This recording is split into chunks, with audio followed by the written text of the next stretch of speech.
राधे राधे। मैं आई हूँ कृष्ण कन्हैया की प्यारी सी नगरी वृंदावन घूमने के लिए। वृंदावन जहाँ पर हर कोई जाना चाहता है कान्हा जी के रंग में रंगने। राधे राधे। मैं अंजू गोगलिया आज आपको लेकर आई हूँ श्री बांके बिहारी जी के मंदिर के दर्शन करवाने।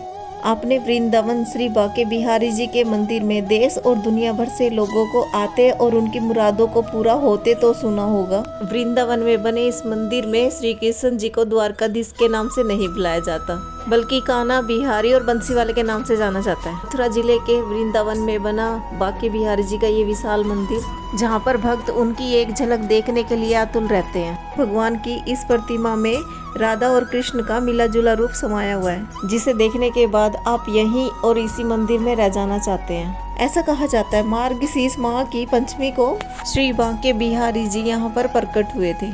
मार्गशीर्ष का महीना हिंदू कैलेंडर के अनुसार हर साल नवंबर और दिसंबर में आता है, इसीलिए वृंदावन में इन 2 महीनों में त्योहार जैसा माहौल रहता है। और चलिए जानते हैं क्या है इस मंदिर के रहस्य, कैसे प्रकट हुए श्री कृष्ण भगवान। ऐसा कहा जाता है कि संगीत सम्राट तानसेन के गुरु श्री हरिदास श्री कृष्ण भगवान को अपना आराध्य मानते थे और उन्होंने अपना जीवन और संगीत दोनों ही श्री कृष्ण भगवान की आराध्या में समर्पित कर दिया था। वृंदावन में बनी राजस्थली में बैठकर स्वामी हरिदास घंटों बिता दिया करते थे।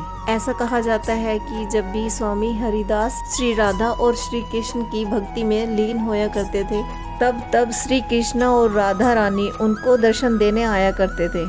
और एक दिन स्वामी हरिदास के शिष्यों ने उनसे विनती कर बोला कि हम भी श्री कृष्ण और राधा रानी जी के भव्य रूप के दर्शन करना चाहते हैं। सभी भक्तों के ऐसा कहने पर स्वामी हरिदास मान जाते हैं और फिर से स्वामी हरिदास अपने सभी शिष्यों के साथ भजन में लीन हो जाते हैं। और कुछ दिनों के बाद जब उनको श्री कृष्ण और राधा रानी ने दर्शन दिए तो उन्होंने बोला कि मेरे सारे शिष्य आपके दर्शन करना चाहते हैं। श्री कृष्ण भगवान जी ने उनकी यह बात सुनकर उनसे कहा कि अगर वो चाहते हैं तो वो राधा रानी जी के साथ वहीं पर रुक जाएंगे। स्वामी हरिदास ने कहा, कान्हा मैं तो संत हूँ और आपको तो मैं रख भी लूं, लेकिन श्री राधा रानी जी के लिए नए वस्त्र और नए आभूषण रोज कहां से लेकर आऊंगा। स्वामी हरिदास जी की यह बात सुनकर श्री कृष्ण भगवान मुस्कुराए और फिर वहां से चले गए। स्वामी हरिदास जब ध्यान से बाहर आते हैं तो उन्होंने देखा कि राधा और कृष्ण दोनों का भव्य स्वरूप प्रकट हो चुका है। इसके बाद स्वामी हरिदास और उनके शिष्य राधा और कृष्ण के इस भव्य स्वरूप को देखकर धन्य हो गए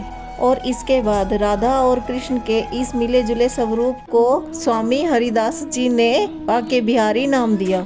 और माना जाता है कि राधा और कृष्ण के इस स्वरूप को देखकर सबकी मनोकामनाएं पूरी होती हैं। आपको ये जानकर हैरानी होगी कि बांके बिहारी जी की मूर्ति के सामने हर 2-2 मिनट के बाद पर्दा लगाया जाता है। मान्यताओं के अनुसार ऐसा इसलिए किया जाता है क्योंकि बांके बिहारी जी बाल रूप में है और वो बड़े नटखट हैं। और जब भी कोई भक्त उनसे सच्चे दिल से नजरें मिला लेता है, वो भक्त की भक्ति में इतने विभोर हो जाते हैं कि वो उनके साथ चले जाते हैं। बांके बिहारी जी प्रेम के भूखे हैं और वो अपने भक्त की भक्ति से वशीभूत हो जाते हैं। बिहारी जी के मंदिर में भक्त आंखें बंद कर पूजा नहीं करते, बल्कि बिहारी जी की आंखों में आंखें डालकर उन्हें निहार कर उनकी पूजा करते हैं।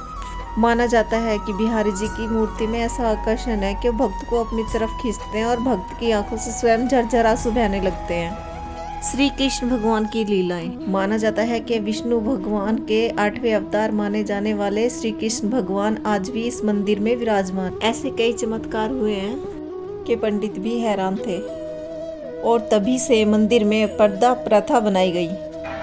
एक बार राजस्थान की राजकुमारी बांके बिहारी जी के दर्शन करने वृंदावन पहुंची और बांके बिहारी जी के दर्शन करने के बाद वो उनकी भक्ति में ऐसी लीन हो गई कि वो वापस जाने के लिए तैयार नहीं हुई। और जब राजकुमारी के घर वाले राजकुमारी को जबरदस्ती घर वापस लेकर जाने लगे तो बांके बिहारी जी भी उनकी भक्ति से खुश होकर उनके साथ चल देते हैं।